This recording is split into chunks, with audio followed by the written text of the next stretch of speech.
البتہ اگر وہ بچہ ایسا ہے کہ سوائے اپنی ماں کے کسی کا دودھ نہیں پیتا ہے تو ایسے وقت ماں کو روزہ نہ رکھنا درست ہے اور بعد میں قضا کر لے۔ سیدنا انس بن مالک کعبی رضی اللہ تعالی عنہ بیان کرتے ہیں کہ نبی کریم صلی اللہ علیہ وسلم نے فرمایا، اللہ نے مسافر کو روزہ اور نماز کا نصف معاف کر دیا ہے، اسی طرح حاملہ اور دودھ پلانے والی کو بھی۔ سیدنا عبداللہ بن عمر رضی اللہ تعالی عنہما سے حاملہ کے بارے میں پوچھا گیا جسے اپنے بچے کے نقصان کا خطرہ ہے، فرمایا وہ روزہ چھوڑ دے، اس کے بدلے میں ایک مسکین کو ایک مد یعنی تقریباً نصف کلوگرام گندم دے دے۔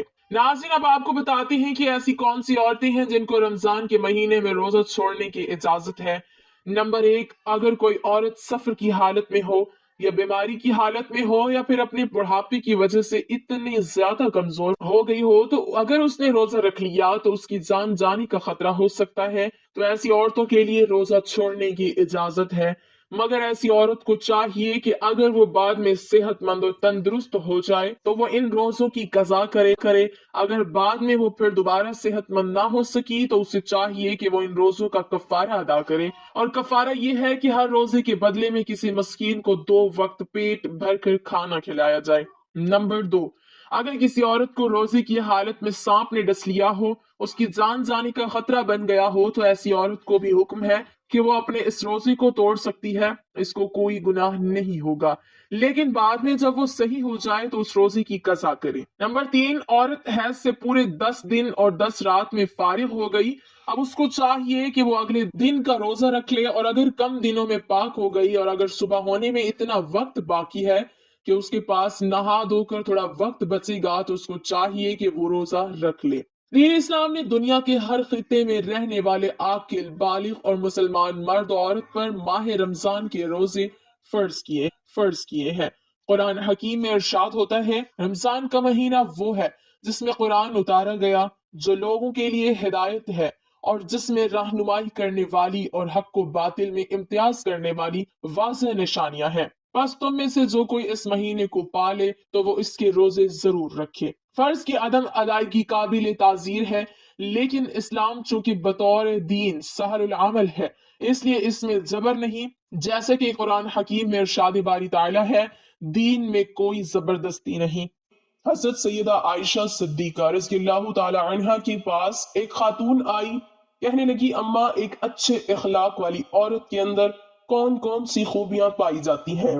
حضرت سیدہ عائشہ صدیقہ رضی اللہ تعالی عنہا نے فرمایا، بیٹی، اچھے اخلاق والی عورت کی 10 نشانیاں ہیں۔ جس عورت کے اندر یہ 10 نشانیاں موجود ہوں، سمجھ لینا وہ عورت اچھے اخلاق والی ہے، اور جس عورت میں یہ 10 نشانیاں پائی جاتی ہوں، یقین کر لینا وہ عورت اسلام کی مقدس شہزادی ہے۔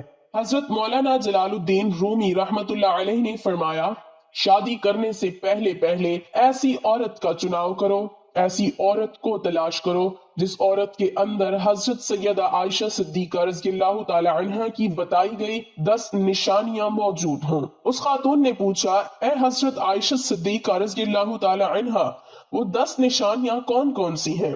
حضرت سیدہ عائشہ صدیقہ رضی اللہ تعالی عنہا نے فرمایا، بیٹی، پہلی نشانی، اچھی عورت جھگڑا کم سے کم کرے گی، اپنے شوہر سے جھگڑا بالکل ہی کم کرے گی، کیونکہ شوہر کے اوپر ہر وقت چڑھائی کرنے والی عورت، شوہر کو پریشان کرنے والی عورت اللہ تعالیٰ کے غضب کو دعوت دیتی ہے۔ ہر وقت چڑھائی کرنے والی عورت، تلخ لہجہ اپنانے والی عورت اللہ تعالیٰ کے غضب کو دعوت دیتی ہے، اور جب اللہ کا قہر ٹوٹتا ہے تو پھر روتی ہے، چلاتی ہے، لاوارث ہو جاتی ہے، اس کے رونے کا پھر اسے کوئی فائدہ نہیں ملتا۔ اس لیے اچھی اور باکمال عورت ہے وہ جو اپنے شوہر کے اوپر چڑھائی نہیں کرتی، اپنے شوہر کو پریشان نہیں کرتی۔ فرمایا نمبر 2، ایسی عورت جو اپنے ہاتھ کو ہر وقت کھولے رکھتی ہے، سخاوت چلاتی ہے اور صدقہ دینے میں دیر نہیں کرتی۔ اچھی عورت ہے وہ جو اپنے ہاتھ کو ہر وقت کھولے رکھتی ہے، دوسری عورتیں آتی ہیں، اپنی ضرورتیں پوری کرتی ہیں، اس کا سخاوت والا ہاتھ دوسری ضرورت مند عورتوں کی مدد کرتا ہے، اور وہ صدقہ دینے میں دیر نہیں کرتی، صدقہ بلاؤں کو ٹال دیتا ہے۔ بنی اسرائیل کی ایک خاتون کپڑے دھو رہی تھی، اس کا ایک بچہ اس کے ساتھ کھیل رہا تھا، ایک سائل آیا، بھوکا تھا، کہا اللہ کے نام پہ کچھ دے دو۔ اس عورت کے پاس ایک روٹی تھی، اس نے آدھی روٹی اس سائل کو دے دی، اللہ کے نام پر صدقہ کر دی۔ سائل وہاں سے چلا گیا۔ تھوڑی دیر بعد ایک بھیڑیا آیا، اس عورت کے بچے کو اٹھا کر دوڑ گیا۔ اب اس عورت کو کپڑے بھول گئے، بھیڑیے کے پیچھے دوڑتی چلی جا رہی ہے، میرا بچہ بھیڑیا لے کے جا رہا ہے۔ اچانک سے آگے ایک شخص نمودار ہوا، اس نے بھیڑیے کو پکڑ کر زمین پر دے مارا، اس کے بچے کو لے کر آیا، اس کی ماں کے ہاتھ میں دے دیا۔ اس عورت نے کہا، تیرا احسان ہے مجھ پر، اے اللہ کے نیک بندے، تو نے مجھ پر اتنا بڑا احسان کیا، میرے بچے کی جان بچائی۔ اس شخص نے کہا، میں بندہ نہیں ہوں، میں فرشتہ ہوں۔ یہ جو تو نے سائل کو اللہ کے نام پر آدھی روٹی دی ہے، اس آدھی روٹی نے اللہ کے نام پر دیے صدقے نے تیرے بچے کی جان بچا دی ہے۔ تو فرمایا، اچھی عورت ہے وہ جو صدقہ دینے میں دیر نہیں کرتی۔ فرمایا نمبر 3، دن میں 5 وقت کی نماز ادا کرنے والی عورت، وہ اسلام کی مقدس شہزادی عورت جو قیمتی وقتوں میں سے وقت نکال کر دن میں 5 ٹائم نماز ادا کرتی ہے، بہت ہی باکمال عورت ہے۔ بنی اسرائیل کی ایک خاتون تھی، حضرت سیدنا موسیٰ علیہ السلام کے پاس آئی، کہنے لگی، اے اللہ کے نبی، مجھ سے گناہ سرزد ہو گیا تھا، میں نے توبہ کی، آپ دعا کریں اللہ تعالیٰ میری توبہ قبول فرمائے۔ مجھ سے گناہ ہو گیا تو گناہ سے ڈر کر میں نے اللہ سے پکی توبہ کی۔ حضرت سیدنا موسیٰ علیہ السلام نے پوچھ ہی لیا، تو نے آخر کون سا ایسا گناہ کیا؟ اس عورت نے کہا، مجھ سے زنا ہو گیا تھا، اس کی وجہ سے میں حاملہ ہو گئی اور میرا ایک بچہ پیدا ہوا، تو اس گناہ کو چھپانے کے لیے میں نے اس بچے کو قتل کر دیا، قتل کر کے اسے مٹی میں ڈال دیا تاکہ میرا گناہ چھپ جائے، معاشرے میں میں ذلیل نہ ہو جاؤں، لوگ کیا کہیں گے، یہ زناکار عورت ہے۔ بس اپنے گناہ کو چھپانے کے لیے میں نے بچے کو قتل کر ڈالا۔ حضرت موسیٰ علیہ السلام نے فرمایا، او بدبخت عورت، یہاں سے چلی جا، کہیں ایسا نہ ہو تیرے گناہ کی وجہ سے آسمان سے کوڑے برسیں اور ہم بھی عذاب میں مبتلا ہو جائیں۔ وہ عورت ٹوٹے دل سے روتی ہوئی وہاں سے چلی گئی۔ اتنے میں حضرت جبرائیل علیہ السلام آئے۔ حضرت جبرائیل علیہ السلام نے آ کر کہا، اے اللہ کے نبی، اللہ کہتا ہے تو نے توبہ کرنے والی کا دل توڑ دیا۔ اے موسیٰ، کیا تو نے اس سے بھی بدتر گناہ کرنے والا کوئی نہیں پایا؟ حضرت موسیٰ علیہ السلام نے عرض کی، اے جبرائیل، کیا اس سے بھی بڑا کوئی گنہگار ہوگا؟ حضرت جبرائیل علیہ السلام نے فرمایا، ہاں، جان بوجھ کر نماز چھوڑنے والا شخص اس سے بھی زیادہ گنہگار ہے، جان بوجھ کر نماز چھوڑنے والی عورت اس سے بھی زیادہ بدکار ہے۔ خدارا، اگر اچھی اسلام کی مقدس شہزادی بننا چاہتی ہو تو پھر نماز کا دامن نہ چھوڑنا، نماز 5 ٹائم ادا کرو۔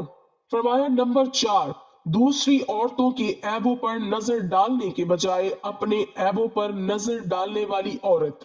آج کل کی عورتیں اپنے گریبان میں تو جھانک کر نہیں دیکھتی، دوسری عورتوں کے عیب نکالتی رہتی ہیں، اس کے اندر یہ نقص ہے، اس کے اندر یہ نقص ہے۔ تو ناظرین، اسلام کی شہزادیوں کو یہ زیب نہیں دیتا، تم حضرت انسان ہو، اسلام کے مقدس شہزادے شہزادیوں والا کام کیا کرو، وہاں کی بات سن کر یہاں لگانا، یہاں کی سن کر وہاں لگانا، پھر دونوں بھائیوں کو آپس میں لڑانا، پھر دونوں کو آپس میں ایک دوسرے سے جدا کر دینا، کیا یہ تجھے زیب دیتا ہے؟ دوسری عورتوں کے عیبوں کو اچھالنا تجھے زیب دیتا ہے؟ انسان نے کوئل سے پوچھا، اگر تو کالی نہ ہوتی کتنا اچھا ہوتا، تیرے اندر عیب ہے کہ تو کالی ہے۔ پھر انسان نے ایک دن سمندر میں بہتے پانی سے پوچھا، اگر تو کھارا نہ ہوتا کتنا اچھا ہوتا، تیرے اندر عیب یہ ہے کہ تو کھارا ہے۔ پھر انسان نے ایک دن گلاب کو اٹھایا، ہتھیلی پہ رکھا، پوچھنے لگا، اگر تیرے اندر یہ کانٹے نہ ہوتے تو کتنا اچھا ہوتا، تیرے اندر عیب یہ ہے کہ تیرے اندر کانٹے ہیں۔ تینوں بول اٹھے، اے انسان، اگر تیرے اندر دوسروں کے عیب ڈھونڈنے کی عادت نہ ہوتی تو کتنا اچھا ہوتا۔ آج کل کی عورتیں دوسروں کے عیب ڈھونڈنے کی کوشش کرتی ہیں، لیکن اپنے گریبان میں جھانک کر نہیں دیکھتی کہ میرے اندر بھی کوئی عیب ہے، میرے اندر بھی کوئی خامیاں ہیں یا نہیں۔ فرمایا نمبر 6، اچھی عورت دوسرے لوگوں کی لغزشوں کی طرف نظر نہیں کرتی،